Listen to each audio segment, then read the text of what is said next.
Film ini berjudul The Master Yin Yang. Film ini bercerita tentang seorang Master Yin Yang yang bernama Xing Ming. Xing Ming dituduh mencuri batu lin dan membunuh Cimu, sehingga terpaksa dia pergi meninggalkan Biro Yin Yang. 7 tahun kemudian, Xing Ming mengetahui bahwa yang mencuri batu lin adalah Cimu. Cimu ingin menguasai dunia monster dan manusia dengan memanfaatkan kekuatan monster iblis yang disegel dalam batu lin. Bagaimana kisah selanjutnya? Yuk kita tonton video ini sampai selesai.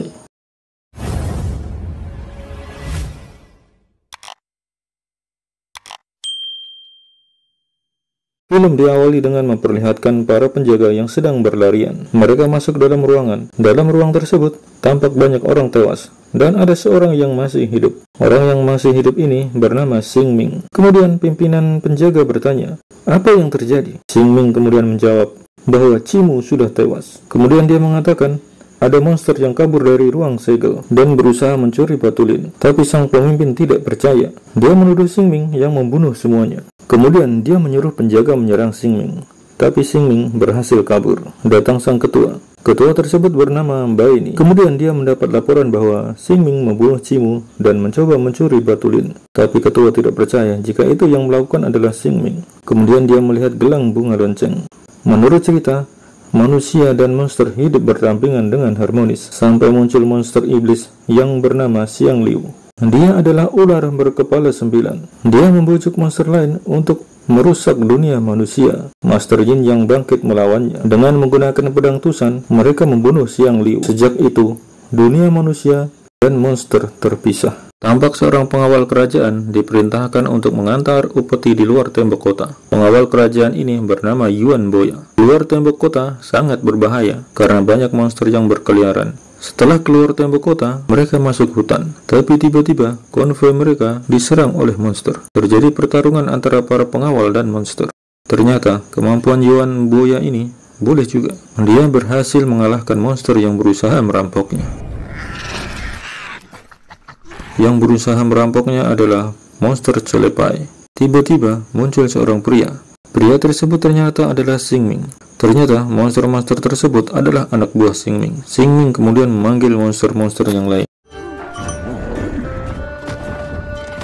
dan mengambil semua upeti kerajaan.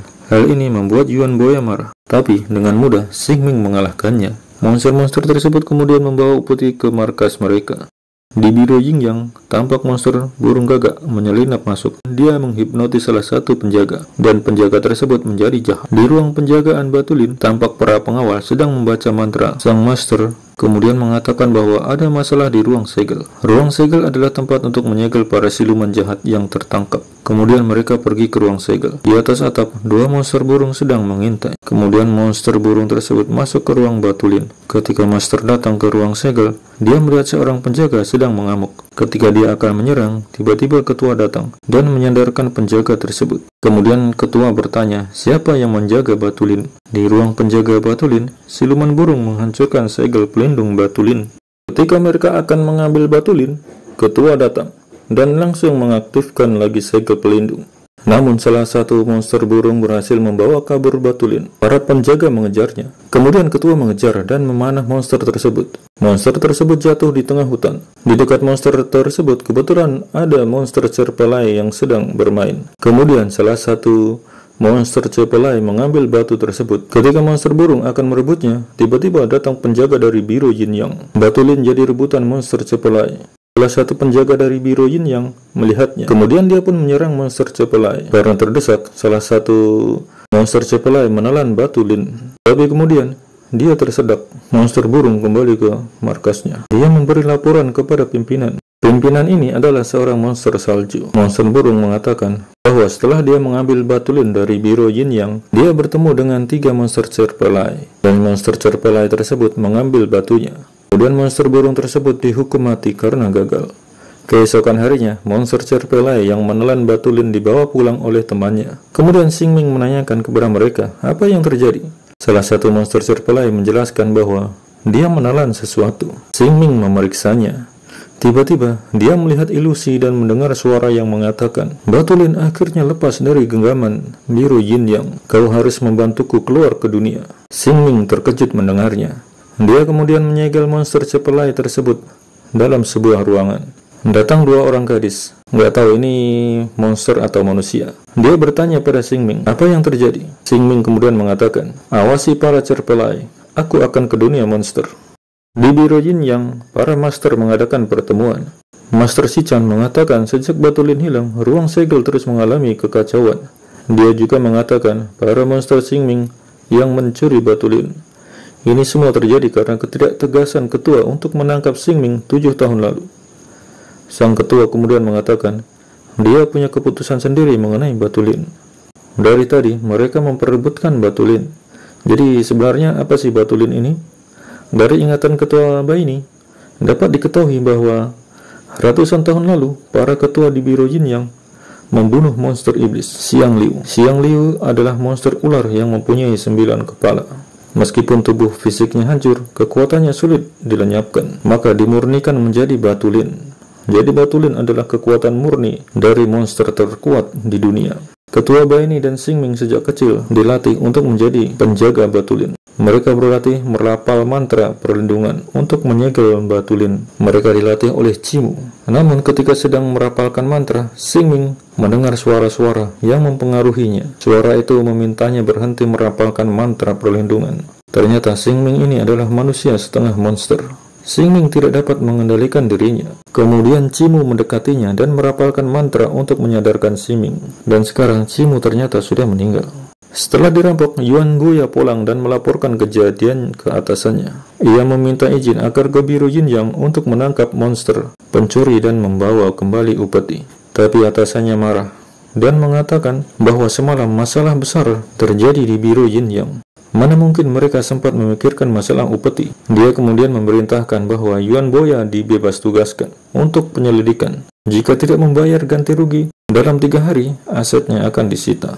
Yuan Boya kemudian pergi menyelidiki Xingming. Ia kemudian ditunjukkan oleh seseorang untuk menemui pakar monster yang bernama Yan Lele. Boya kemudian masuk dalam tenda Yan Lele. Setelah mencari-cari, dia tidak bertemu dengan Yan Lele. Dia malah bertemu dengan seorang gadis yang bernama Senle. Senle datang menemui Yan Lele karena ingin ke dunia monster. Sempat terjadi percekcokan antara Senle dan Boya. Yan Lele mengatakan, untuk pergi ke dunia monster dibutuhkan sebuah mantra. Boya menunjukkan mantra yang dia peroleh ketika bertarung dengan Xingming. Senle dan Boya akhirnya akur. Mereka berdua mencari jalan ke dunia monster. Namun, Senle dijadikan tawanan oleh Boya. Mereka sampai di gerbang menuju dunia monster. Tapi mereka bingung bagaimana caranya ke sana. Karena setelah gerbang adalah jurang yang sangat dalam. Senle meminta mantra yang dimiliki Boya. Dengan gaya yang seolah-olah dapat menggunakan mantra tersebut, Senle merapalkan mantra. Namun, kertas mantranya malah terbakar. Boya pun marah. Tapi tiba-tiba, api di patung kanan kiri gerbang menyala. Dan muncul jembatan di atas jurang. Mereka berdua memasuki dunia monster. Senle menggunakan air daun plum untuk menutupi aroma manusia mereka. Ternyata, monster-monster di dunia monster ini walaupun tampangnya serem-serem, mereka tidak jahat. Senle menunjukkan menara merah dan mengatakan penanggung jawab dunia monster tinggal di sana dan Xingming berbisnis dengannya. Senle melihat Xingming, kemudian dia mengejarnya. Dia memanggil Xingming dengan panggilan master dan ternyata Senle ini sangat mengagumi Xingming. Tapi Boya ingin menangkap Xingming dan mengambil kembali upeti yang dicurinya. Tapi Xingming memantrai tangan Boya. Ternyata itu adalah mantra roh pelindung. Senle juga meminta mantra tersebut, tapi Xingming tidak memberinya. Xingming kemudian menemui penanggung jawab dunia monster di Menara Merah. Penanggung jawab dunia monster ini sangat menyukai barang-barang antik. Kepada penanggung jawab dunia monster, Xingming meminta pedang Tusan. Awalnya, penanggung jawab dunia monster tidak mau menyerahkan. Namun dengan sihirnya, Xingming mengancam akan memecahkan barang-barang. Ternyata, penanggung jawab dunia monster pernah meminjam pedang Tusan untuk menguasai dunia monster, namun tak pernah dikembalikan. Karena tidak mau rugi, penanggung jawab dunia monster meminta sesuatu sebagai gantinya ke Xingming. Xingming kemudian mengatakan dia akan memberikan 2 orang manusia hidup kepadanya. Xingming menunjuk ke arah Boya dan Senle. Boya dan Senle kemudian ditangkap. Boya dibawa ke arena pertandingan. Ternyata Boya akan ditandingkan melawan monster, sedangkan Senle diikat. MC pertandingan mengatakan pertarungan luar biasa yang belum pernah dilihat akan dimulai. Pertarungan manusia melawan monster. Cepat silahkan, ayo bertaruh. Penonton pun ramai. Lawan Boya ternyata adalah monster siluman merah. Tapi monster siluman ini ternyata sangat pendek dan kecil. Boya meremehkannya. Boya berhasil menjatuhkan dan memukuli monster merah. Tapi semakin lama tubuh monster merah semakin besar. Ternyata monster merah ini semakin dipukul semakin besar. Boya pun jadi bulan-bulanan monster merah. Xingming pergi bersama penanggung jawab dunia monster. Sebelum pergi, Xingming mengeluarkan kertas mantra untuk membantu Boya. Xingming masuk ke dalam ruangan. Dia mengambil pedang Tusan. Tapi ketika akan pergi, dia sudah dikepung oleh penjaga dari Biro Yin Yang. Xingming melarikan diri dengan menebus ke lantai bawah. Boya masih jadi bulan-bulanan monster merah. Kertas mantra Xingming membuat monster merah terpeleset dan jatuh. Shenlei memberitahu Boya kalau kelemahan monster merah di hidungnya. Boya memukuli hidung monster merah. Monster merah dapat dikalahkan, tapi Boya tidak membunuhnya. Kembali ke Xingming. Xingming yang melarikan diri bertemu dengan Ketua Baini. Mereka beradu ilmu sihir. Setelah mengalahkan monster merah, Boya menyelamatkan Shenlei. Monster merah membantu Boya menyelamatkan Shenlei. Xingming dan Baini masih beradu sihir. Ketika mereka sedang berebut pedang Tusan tersebut jatuh tepat di depan Boya. Boya mengambilnya. Para monster ternyata takut dengan pedang Tusan. Boya dan Shenlei terkurung. Xingming datang membantu. Tiba-tiba mereka diserang oleh penjaga Biro Yin Yang. Xingming memasang perisai sihir dan tiba-tiba Baini membantunya. Melihatnya, Master Sichan marah. Baini terluka dan ini membuat Xingming marah. Xingming membawa Baini pergi dengan sihir teleportasi. Boya, Shenlei dan monster merah ikut. Ternyata Xingming membawa Baini ke rumahnya. Xingming mengobati luka Baini. Dulu ketika mereka masih kecil, ternyata Xingming pernah berjanji akan menjadi roh pelindung Baini dan mereka akan sehidup semati. Ketika sadar, Baini langsung menyerang Xingming. Baini menuduh Xingming yang mencuri batu lin. Xingming kemudian menceritakan kejadian 7 tahun lalu. Malam itu gilirannya berjaga. Kemudian dia bertemu dengan Cimu. Cimu menasihatinya. Jika suatu hari dia lepas kendali, lebih baik balikkan mantranya dan menghancurkan diri sendiri. Ketika dia masuk ke ruang batulin, dia melihat saudara-saudaranya sudah tewas. Dia tidak melihat Cimu, tapi menara penyegel sudah runtuh. Dia melihat gadis salju lepas dari ruang segel. Cimu disandra gadis salju tersebut. Xingming menyerang gadis salju tersebut, tapi serangannya mengenai Cimu. Ketika sedang duduk-duduk, Boya dan Shenlei melihat pintu ruangan tempat monster cerpelai di segel yang menelan batulin bergoyang-goyang. Karena curiga, Boya membuka segelnya. Monster cerpelai itu mengamuk. Xingming datang dan membunuhnya dengan pedang Tusan. Monster yang lainnya melihatnya dengan sedih. Batulin diambil oleh Baini. Baini pergi dengan sihir teleportasi. Xingming sangat bersedih. Mereka melakukan upacara untuk monster cerpelai yang tewas. Shenlei bercerita kepada Boya bahwa tiap monster perlu master dalam hidupnya sebagai tempat untuk pulang. Dengan memiliki master, monster tidak akan jadi jahat. Ketika masih kecil, Shenlei pernah ditolong oleh Xingming, sehingga Shenlei menganggap Xingming adalah masternya. Xingming mengajak Boya minum-minum. Di tempat lain, monster salju berbicara dengan orang berjubah hitam. Monster salju mengatakan, Ketua Baini pergi dengan terluka, dan dia sudah memantrainya untuk menghentikannya. Batulin tidak boleh kembali ke Biro Yin Yang. Baini tiba di hutan bambu. Dia bingung kenapa bisa berhenti di sana. Tak lama kemudian, datang penjaga dari Biro Yin Yang. Dia memerintahkan Master Sichan untuk membawa Batulin ke Biro Yin Yang. Tiba-tiba datang serangan bola es. Baini memasang perisai. Banyak penjaga yang tewas. Gadis salju datang dan langsung menyerang mereka. Master Sichan tewas. Baini terdesak.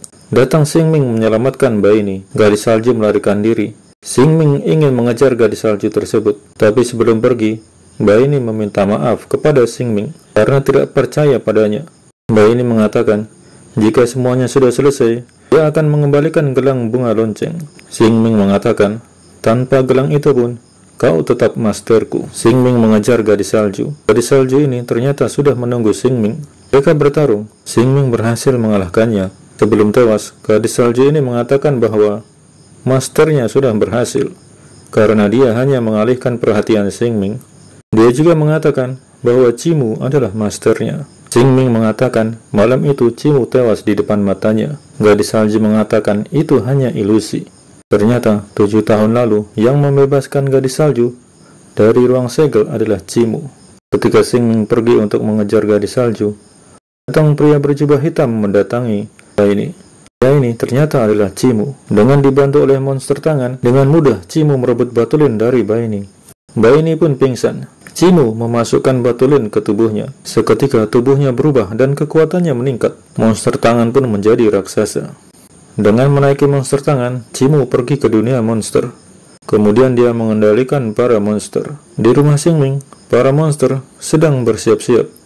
Mereka akan meninggalkan rumah mereka, dan untuk menghilangkan jejak, rumah tersebut akan dibakar. Salah satu monster cantik ini membagikan kertas mantra ke monster lain, agar mereka tidak kena sihir jahat Cimu. Cantik yang lain mengatakan bahwa monster iblis telah mendapatkan batu lin dan membuka jalan ke dunia monster. Para monster akan menyerang kota Pingjing. Kota Pingjing adalah kota yang dihuni manusia. Para monster Xingming tersebut diminta untuk melindungi jembatan roh agar para monster tidak dapat menyeberang ke dunia manusia. Xingming menemui Cimu di Menara Merah. 7 tahun lalu, yang membunuh penjaga batu lin adalah gadis salju. Sedangkan Cimu menghancurkan segel batu lin. Cimu kemudian mengambil batu lin, tapi tubuhnya tidak dapat menahan kekuatan batu lin. Gadis salju terpaksa memotong tangan Cimu untuk menyelamatkannya. Pada saat itu, Xingming masuk ruangan. Dia melihat teman-temannya sudah tewas. Xingming melihat gadis salju menyandra Cimu. Xingming menyerang untuk menyelamatkannya. Gadis salju melempar mayat salah satu penjaga ke arah serangan Xingming. Kemudian dia menghilang.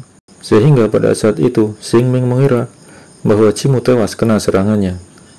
Cimu kehilangan satu tangan, tapi sebagai gantinya, dia mendapatkan monster tangan yang lebih kuat. Xingming dan Cimu bertarung. Xingming berhasil menusuk Cimu dengan pedang tusan. Tapi ternyata pedang tersebut tidak dapat membunuhnya. Pedang tusan pun dihancurkan.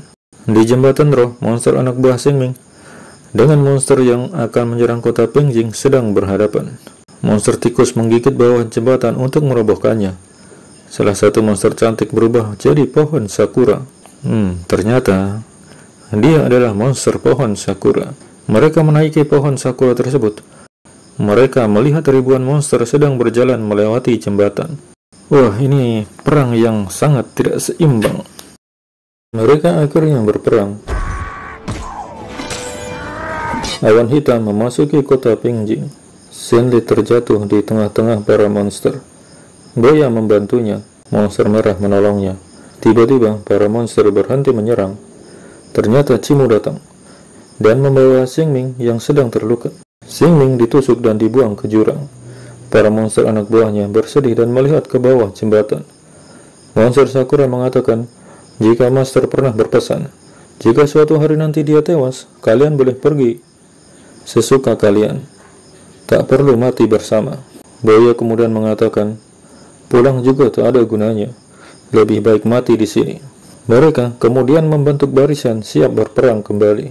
Monster tikus berhasil membuat jembatan rusak. Mereka menyuruh yang lain mundur. Ketika pasukan monster Cimu lewat, sebagian jembatan runtuh. Banyak monster yang terjatuh. Masih ada bagian jembatan yang masih utuh. Boya menyeberang ke sebelah dan langsung menyerang para monster.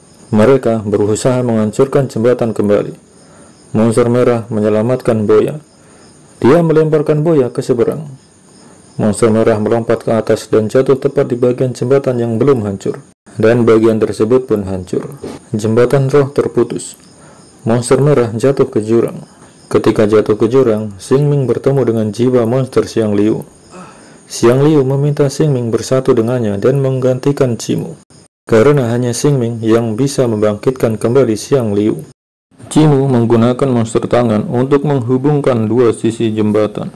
Para monster menyerang kembali. Ketika para monster sedang menyeberang, tiba-tiba ada serangan dari bawah. Ternyata yang menyerang adalah Xingming. Tapi ada yang berubah dari penampilan Xingming ini. Rambutnya berubah menjadi putih semua. Xingming bertarung dengan Cimu. Cimu dibantu oleh monster tangan. Xingming berhasil mengalahkan Cimu dan mengambil kembali batu lin. Tubuh Cimu pun musnah. Di tempat lain, bayi ini sadar kembali. Dan awan hitam di atas kota Pingjing pun lenyap. Batu lin dihancurkan oleh Xingming. Bayi ini mengatakan pada Xingming kalau dia sudah berjanji untuk sehidup mati dengannya. Para monsternya pun masih menunggunya untuk kembali. Tapi Xingming ternyata sudah membuat pilihan dengan monster Xiang Liu. Monster Xiang Liu meminta agar Xingming menjadi roh pelindungnya. Dengan begitu, maka Xiang Liu dapat bangkit kembali. Xing Ming membalikkan mantra pelindung, dan ini bisa menyebabkan dirinya dan Xiang Liu hancur. Xing Ming meminta Xiang Liu yang jadi roh pelindungnya dan mematuhi Xing Ming sebagai masternya. Akhirnya Xiang Liu bersedia menjadi roh pelindung Xing Ming. Tapi sebagai akibatnya, Xing Ming akan mewarisi karma buruk Xiang Liu, kehilangan emosi dan jadi musuh umat manusia. Xing Ming kemudian mengatakan, mantra roh pelindung dicabut. Mulai sekarang kita tak saling terhubung. Xing Ming mengajak para monster kembali ke dunia monster. Beberapa hari kemudian di kota Pingjing, tampak Boya naik tandu. Boya dianggap pahlawan karena dia berjasa dalam pertempuran di jembatan roh. Boya masih bingung apa yang sebenarnya dialami Xing Ming. Para monster roh pelindungnya tersebar entah di mana. Boya turun dari tandu. Dia berlari-lari mencari seseorang. Tiba-tiba dia bertemu kembali dengan Shen Li. Keduanya pun tersenyum. Film pun berakhir.